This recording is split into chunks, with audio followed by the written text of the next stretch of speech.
Our State of the U.S. segment tonight, Mike Rowe from Dirty Jobs says America is suffering from an epidemic, but it's not one you'll hear the mainstream media talk about. Rowe says it's an epidemic of fatherlessness, and its effects are crushing. Children raised in homes without a father have higher rates of suicide, crime, and out-of-wedlock births.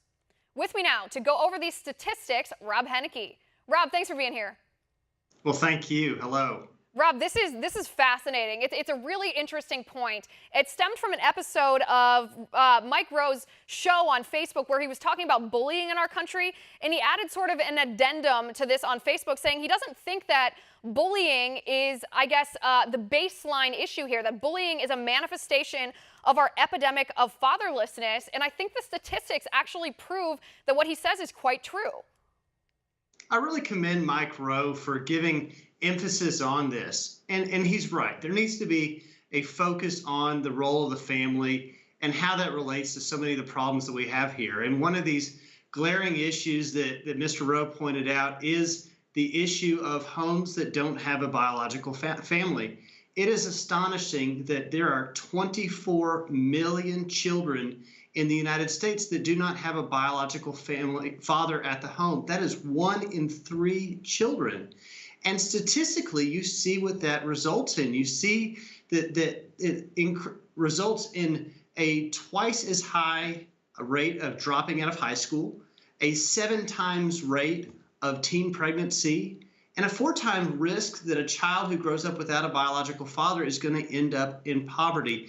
There is a correlation, and as we look at these problems that we have in our society and community, we need to look back at the home and the family, which is really the building block of our communities. Right. I mean, it's our responsibility, I think, when we see these statistics. I want to read a couple of the ones, too, that Mike Rowe was talking about. He said 63% of youth suicides come from kids that come from fatherless homes. That's 5 times the average rate.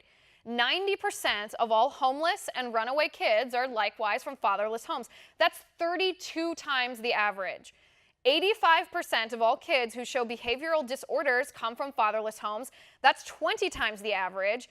And 80% of rapists with anger problems come from fatherless homes. That's 14 times the average. That's in addition to the statistics, that you're talking about that have to do with out-of-wedlock births and dropping out of high school and poverty. I mean, is it really so surprising, I guess, that when we learn that these mass shooters, like we saw in Parkland, Sutherland Springs, like we saw at Sandy Hook, is it really so surprising that these shooters come from homes that have absent fathers? Liz, I'm blessed myself personally to be a father of two boys.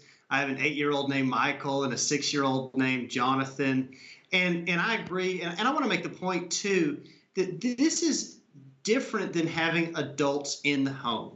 There is an important relationship that we have to recognize and appreciate in the relationship between father and children, in the same way that there is a very important, unique relationship between mother and children.